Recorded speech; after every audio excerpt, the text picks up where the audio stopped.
C'est le genre de petite histoire qui fabrique la grande. Celle de l'Irlande, pays neutre pendant le deuxième conflit mondial, et plus précisément de la Croix-Rouge irlandaise, qui, à la fin 1945, exporte vers la Normandie, vers Saint-Lô, un hôpital entier en kit. Il va être construit à l'emplacement actuel du collège Pasteur, dans la partie est de la ville martyre, car Saint-Lô, à l'issue de la guerre, n'est plus qu'un immense tas de ruines. C'est l'histoire dramatique de cette ville, à la fin de la guerre, bombardée, et en même temps, c'est l'histoire d'une solidarité phénoménale entre la France et l'Irlande. Un don exceptionnel fait par l'Irlande et de cette reconnaissance de Saint-Lô à partir de 1945 qui va se poursuivre en effet pendant plusieurs dizaines d'années. Les guerres ont douloureusement marqué l'histoire et les mémoires des peuples au XXe siècle. Ces mémoires ont parfois donné naissance à un antagonisme durable entre les vainqueurs et les vaincus, ou dans le sens inverse, une réconciliation interétatique passant justement par la mémoire. Ainsi, la mémoire devient instrument de réconciliation. L'apaisement des mémoires des esprits ont parfois tardé, faute d'une carence en termes de reconnaissance historique, tantôt une connaissance asymétrique d'un fait historique, aux yeux des deux camps participants d'un conflit, ou même une non-acceptation de la justice par les acteurs de cette guerre, une justice qui est censée mener vers une finalité de reconnaissance aux yeux de tous. L'inauguration de cet hôpital irlandais, qui est actuellement le collège Louis Pasteur, a été inaugurée en avril 1946. Bon nombre de petits Saint-Lois vont y voir le jour. Pour l'anecdote, le grand écrivain Samuel Beckett a passé quelques mois à l'hôpital comme officier d'intendance et traducteur. 1956, c'est la date de la fin de cet hôpital qui donnera le relais à l'hôpital mémorial actuel de Saint-Lô. Ainsi, à travers ce lieu de mémoire, y est illustré un épisode de l'après-guerre, méconnu aux yeux de tous.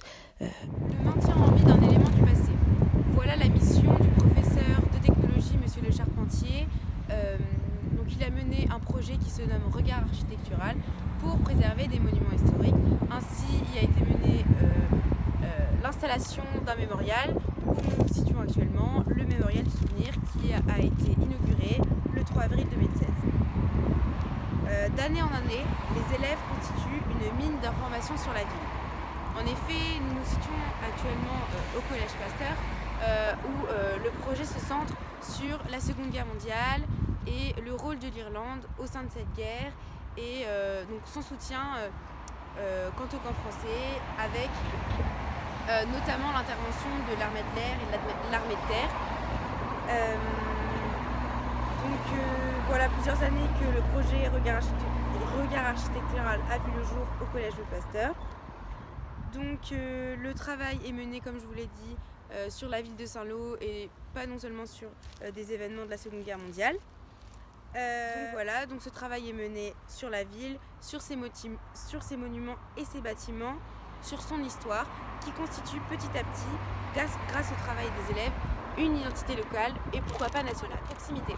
Est-ce que vous pourriez nous expliquer en quoi ce projet mémoriel persiste à travers les années et à travers les espaces? En effet, je pense que l'utilité d'instaurer un mémorial ici au collège Pasteur, ça peut être utile et bénéfique pour les collégiens de toute génération qui viendront et qui se rendront compte du travail de leurs aînés qui se seront investis pendant 8 ans pour construire ce mémorial et pouvoir perpétuer la mémoire.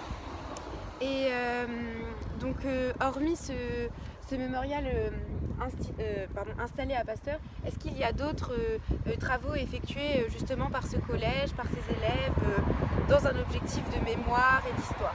Évidemment, le travail de monsieur Le Charpentier a duré pendant 8 ans et donc s'est étendu à toute la ville de Saint-Lô. On a ainsi, avec le projet Regard architectural, tout un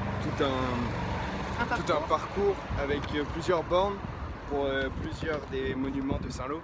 Et donc on passe évidemment ici à Pasteur. D'accord, donc on fait affaire à des bornes interactives pour éduquer tout citoyen en fait. Il y a un réel accès à la mémorial du souvenir a été inaugurée, une inauguration qui a eu lieu le 8 avril 2016, donc il y a maintenant 5 ans. À la suite de cette installation, une réelle inauguration commémorative a eu lieu avec la présence d'invités spéciaux, notamment un ancien combattant, Monsieur Pluquin, voilà, qui se dit fier de son accomplissement au cours de cette guerre, mais aussi fier du travail des élèves pour maintenir dans les esprits. Nous avons oublié de vous présenter, donc voici Artus, un ancien élève de Pasteur qui a participé au projet Regard architectural et qui a étudié au sein de ce collège l'année où a été effectuée l'inauguration. Donc il a participé à la commémoration et a donc vu les participants de celle-ci. Est-ce que vous pouvez un peu nous expliquer comment ça s'est déroulé voilà. Alors c'était une cérémonie en effet très forte en émotion. On a eu plusieurs discours de 4 élèves ainsi que donc de Monsieur Pluquin qui était très forte, un vieil homme de 96 ans qui a fait le déplacement pour montrer aux jeunes générations, pour montrer qu'il était fier de voir que les jeunes générations s'intéressaient encore au passé et à ce qui a construit la France.